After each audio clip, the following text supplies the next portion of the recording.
Hello, Yi-Zhao Martins, licensed marriage and family therapist, couples therapist. Let's continue with the conversation of ADHD and infidelity or transgression.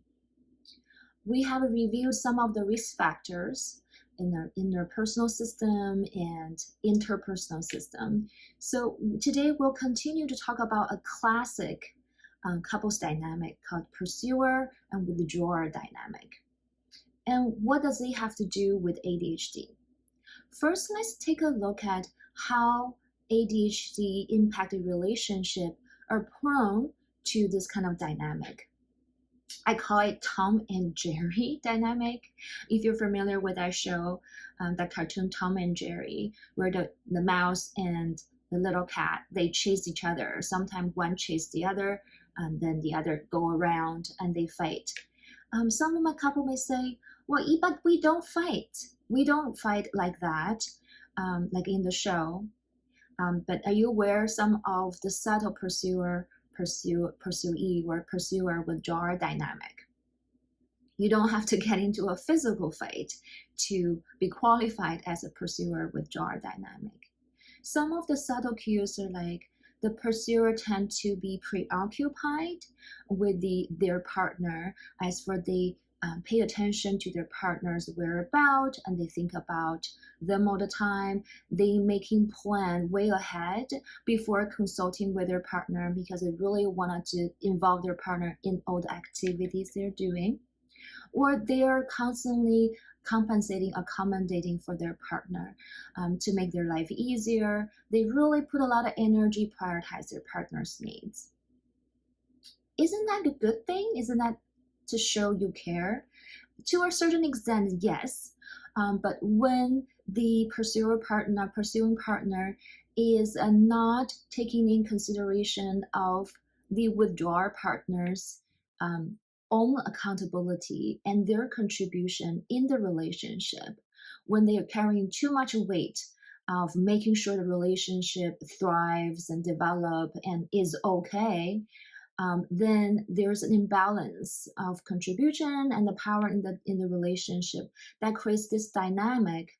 The withdrawal partner tend to be the one that underfunction, and they tend to shut down, either because of overstimulation or it's because a difference in their needs and pursuing needs in the relationship. How does it look like in an ADHD impacted relationship?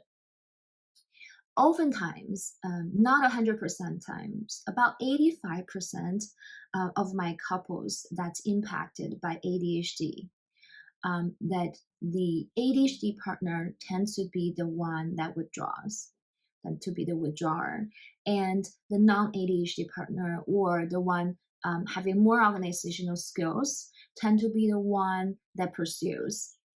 That also actually connect with everyone's attachment style.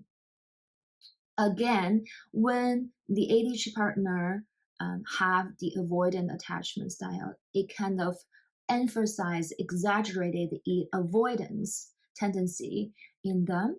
There's a video I recorded before called Double Avoidance, and if you're interested, you can go back to look at how the avoidant attachment style and the tendency of people with ADHD to avoid certain tasks that can layer with each other and make this dynamic even more severe.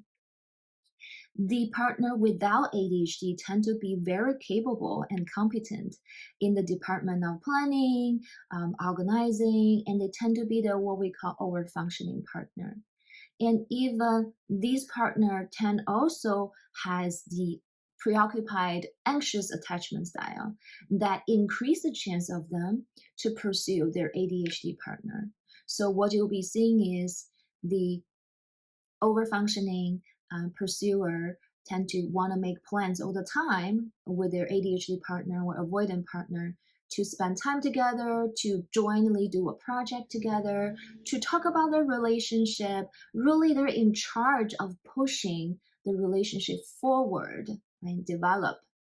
And the more the ADHD partner that tends to be avoidant, that withdraw, being overwhelmed either by those pursuing actions, or they just get worn out from their own, have to deal with the daily task and with their ADHD. So they shut down, they withdraw.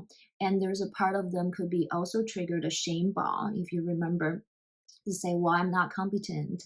They're always the one that's doing everything.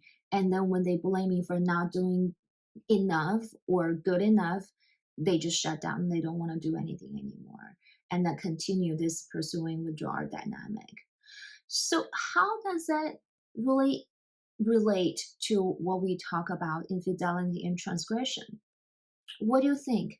So in a sense, it doesn't really matter who is Tom, who's Jerry, who is pursuing, who is withdrawing.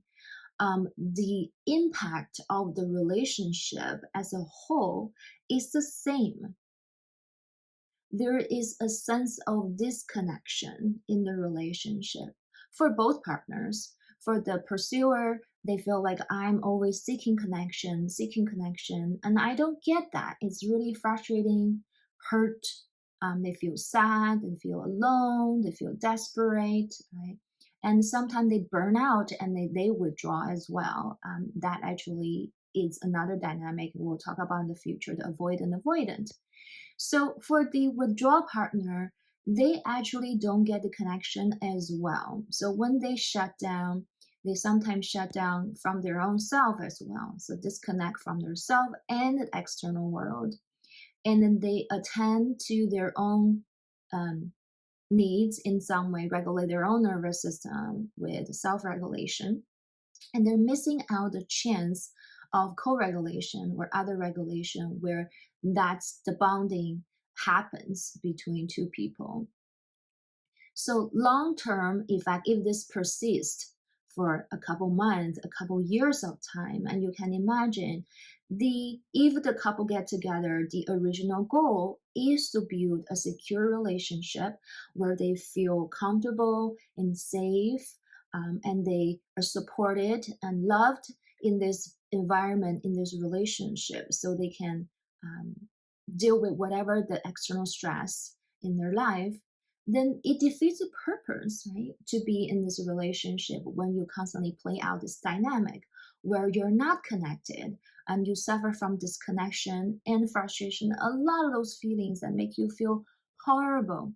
And it really wrecks your nervous system. When you are in this pursuer-and-pursuee dynamic, sometimes the pursuing partner get into a fight stance. They blame, they criticize, right? They attack the person who is not giving them what they need in the relationship. They get into fight mode. And sometimes they burn out and then they flight. They just leave. And for the withdrawal partner, they actually in the flight, when they shut down their system or nervous system because it's too much stimulation, right? They also feel unsafe and tense and rattled. So for both partners, their nervous system are not in ventral, where they have compassion, patience, and they can think very clearly and be curious. They are actually in the fight or flight mode, which is in their sympathetic nervous system is really activated. And you probably know this. If your nervous system is always operating in the sympathetic nervous system state, fight or flight constantly, that drains your battery, and at some point you're exhausted, you shut down, you go to dorsal. That's how our nervous system works. So do you want to be in a relationship where your nervous system is constantly in fight or flight and you don't feel safe, you don't feel comfortable and relaxed? Who wants to go home to that, right? So when you're in that persistent pattern for long, both partners' nervous systems are so racked, that creates this discomfort and safe environment. Guess what? Naturally, human beings want to connect with people, want to be supported and loved and cared for, so they will seek those connection and care somewhere else. That make the relationship bond more vulnerable to infidelity or transgression. In some way, the partners were pushed out of this safe haven to seek out other regulation or co-regulation from whatever place they have contact with. So what do you do to reduce this vulnerability, to really weatherproof your relationship and to shift this dynamic of pursuer withdrawer? It is very complicated, but I can tell you the essence of ultimately what each partner needs to do. So for the anxious pursuing partner that wanted connection and who is tend to be in charge of the relationship development, they really need to do more self-regulation. Or you can do co-regulation and other regulation from other sources than your partner temporarily before you can shift the dynamic. It could be some movement practice, acupuncture, right?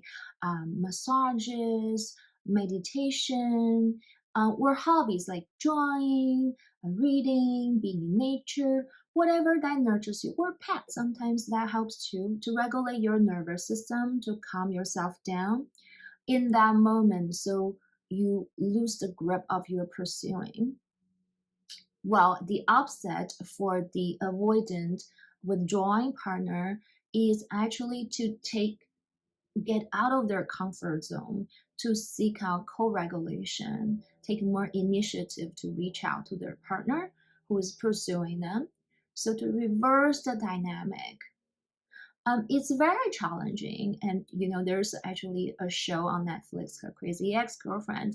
You probably see how the dynamic between Santino, the character of Santino, and the main character, and they played out it really beautifully, the pursuer-pursuee dynamic. And the main character, Rebecca, tends to pursue in every relationship until somebody's pursuing her and then she's not interested, right?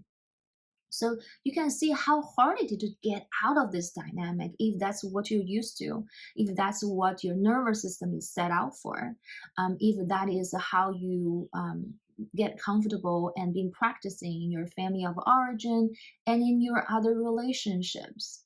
So this is the time you need to look within and do some really deep parts work to heal those part of you that's pushing you to do the actions that you used to do, either to pursue or withdraw and shut down. Knowing that none of you are the problem in the relationship is how you are used to activate each other and getting into this Tom and Jerry dance. So we'll be talking more about the other dynamics that's related to ADHD and infidelity next week. Thank you for viewing, and we'll see you next time.